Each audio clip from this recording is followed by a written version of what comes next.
I wanted to try one where there was even more focus on the non-human aspects than before. I felt bad that my first creature-focused iteration turned out to be less successful than I hoped. I had made some mistakes with blending in the different features, so perhaps this one I could retry and fix some of those mistakes. I went with a lizard sort of look. I imagined she could be a four-footer, scurrying the lands, looking for useful ingredients with her heightened senses.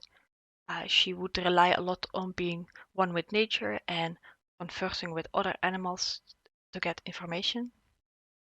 She's crouched down, keeping a low profile and carefully listening to the birds. The teapot is sitting in a magical structure.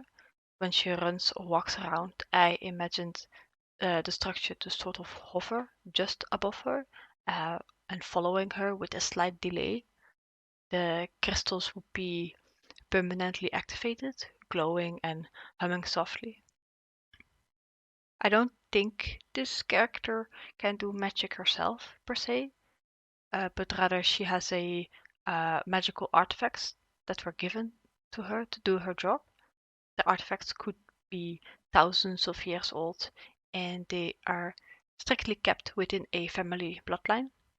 They would then be passed down every generation alongside all the accumulated knowledge regarding godly tea brewing, like a family tradition. Her bloodline ensures she has the right and the powers to use the tools and read the old ancient scripts. Since this was her birth purpose, she probably has been trained all her life to continue this tradition. And now that she's come of age, she's finally ready to take on the task. She knows she's good at it and takes the job very seriously. I'm not sure if it's much of an improvement from the others. I do think, however, it's a nice additional take that went in an entirely different direction. So I'm sure the take is valuable at this stage for the client to base their decisions on.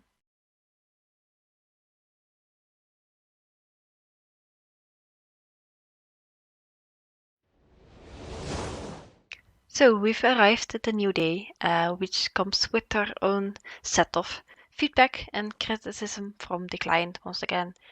They mentioned thinking that the animalistic nature of the last one probably is not being a good fit for the character. They suggested me to either not go for it at all or be a bit more subtle about it, and otherwise just keep her as human looking as possible. Although I don't regret exploring in that direction, I do think it's a good call to tone it down a bit. It turned out to not be that good of a fit for what we're going for with the tea brewer concept. So I went back to a more human base once again. For this one, I opted to just closely follow the references clothing a bit more. So less fantastical and fantasy looking attire like the abnormally shaped poofy pants or the alien looking clothing from the last set. And keep it more based in reality and keep it down to earth. With that choice shift also came somewhat of a style shift. It turned to something less cutesy as a result. This got me thinking more about the whole design a character for a game aspect and how far along the concept is could drastically change the way you have to work as the character designer. In a more general and expected game development pipeline, the world of a game is probably way further along in terms of concepts, rules, and styles and such. So you, as the character designer, will have less open freedom and you have to make a character that fits these beforehand and thought out criteria. In our case, we got to base an entire world and game concept on the creation of the character. So there's again so much more say in the approach, like making the design either high fantasy in some iterations or more realistic in others, for example. To some artists, this might be amazing. They get to have all the freedom in the world to try all kinds of cool ideas. To other artists, maybe not so much. It can be very overwhelming if you get to decide everything. If you feel like you have to come up with good ideas and rules for a whole game and not just a character, this can make you feel uneasy and apprehensive if you think you're not adequately equipped to tackle that part. You don't want these thoughts to hinder your creativity, so the best you could do is voice any of these concerns and really dig into what the client's expectations are at this point. So be honest and take a moment to ask yourself what your ideal work setting is and communicate that with the client as much as possible. Of course, you most often don't get to dictate a creation pipeline since there is an industry standard at play that you need to adjust to. However, being in tune with knowing what type of artist you are and what makes you tick and what makes you the most creative is always very valuable. And you being capable of telling a client in what kind of environment you thrive uh, and make the best of the best works is very important information for the both of you if you want to maintain a good life work balance and good relationships with your clients. If they are accommodating, they can make slight adjustments in the type of tasks or give you additional information you might have missed to work with. Both your expectations are set open on the table and you can be openly discussing about them. Back at the concept at hand, I opted to make two drawings to showcase a bit more of her personality, and perhaps it could show how the clothing would be layered and what would be hidden underneath.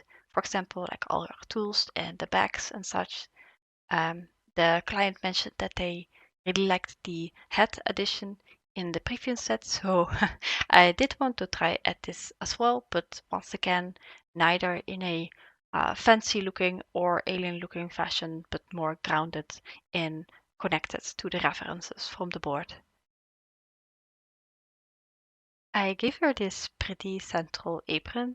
I think it could be a big design feature with strong embroidered pattern on it. I was thinking that maybe there are many more pros out there, and the type of pattern you have on your apron indicates what sort of rank you have. So the higher the rank, the more it would upgrade look-wise. Like in the game, this could obviously be bound to your achievements and uh, traversing more dangerous places and retrieving more rare ingredients will result into higher grade tea blends that add to your ranking, unlocking new looks and such. It's also the return of the nest on our hip look.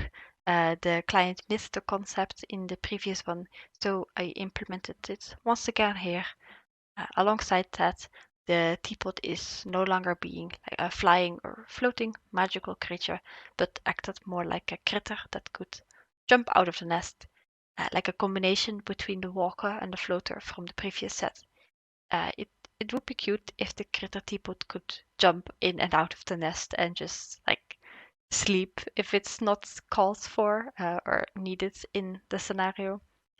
I'm giving her an isometric cape that's open on the back side where the teapot sits and closed off on the side where it hides all her tools. I like the layering, but I don't want to cover the teapot nest with it since it's such an important element to me. It should always be visible when you're playing the character, and you should at a glance always see when the teapot is activated and out or when it's back in. The small back view sketch showcases how all of this works.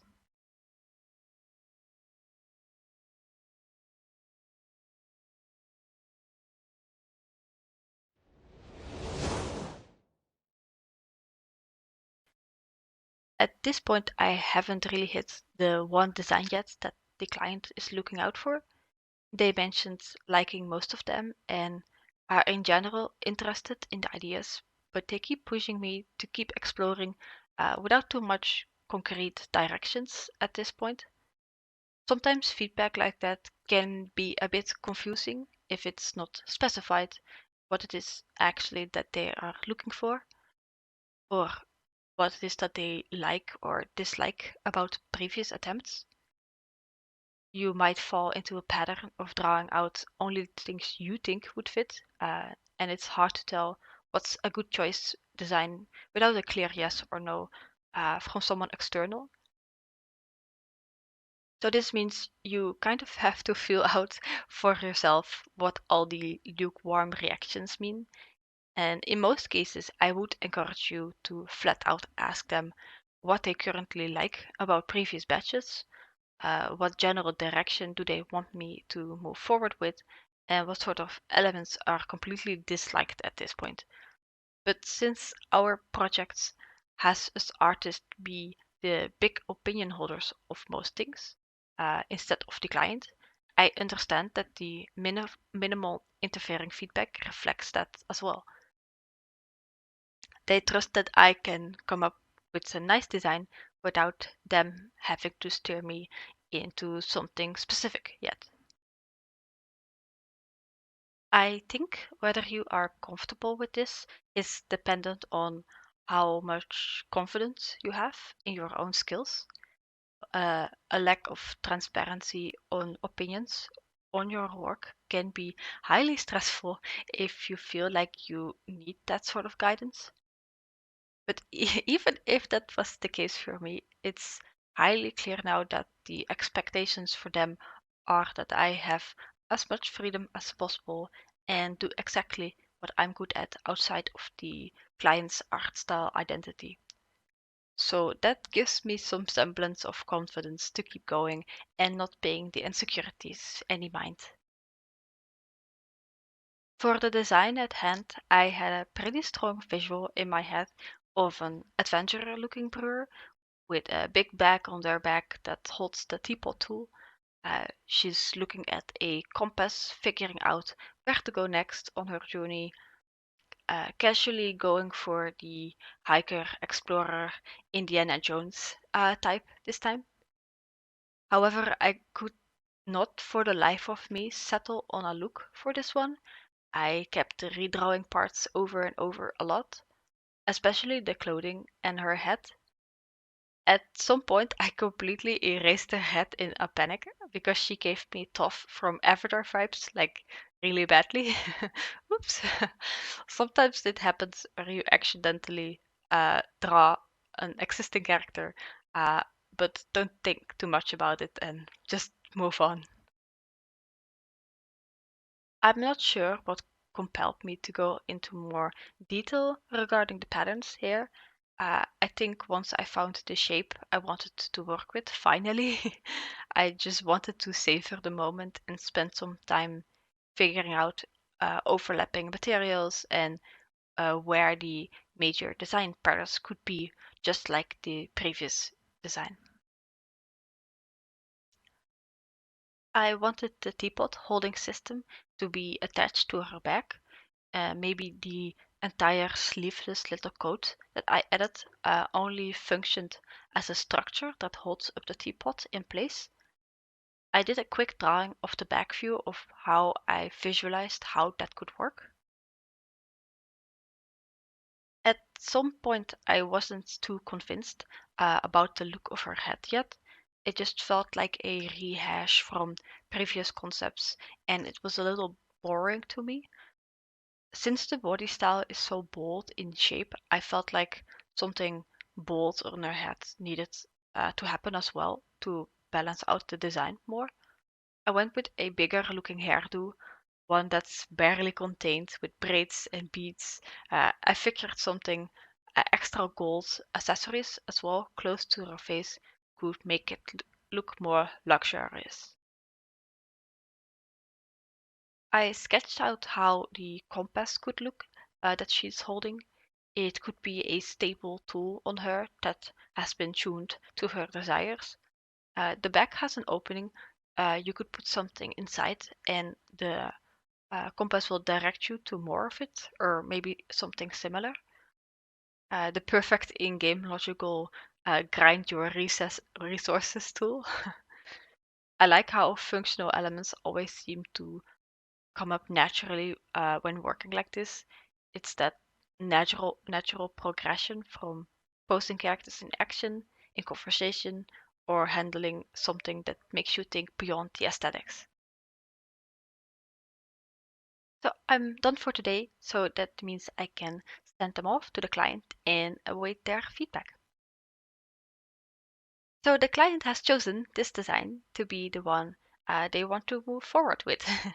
They want me to exchange the backpack teapot for the teapot on the hip version from the other one. And then she would be good to go for cleanup, colors, and other specifics. Having to create a benchmark for the rest of the team is quite nerve-wracking.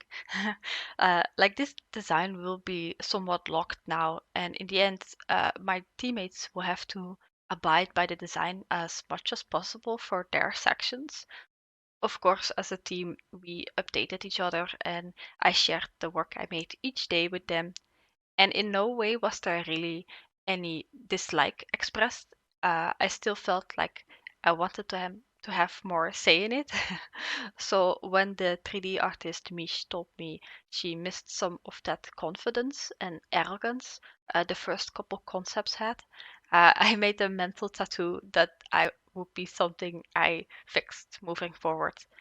All in all, I'm just really glad all of them seem to like the direction for this one. So let's get into cleanup and specifics.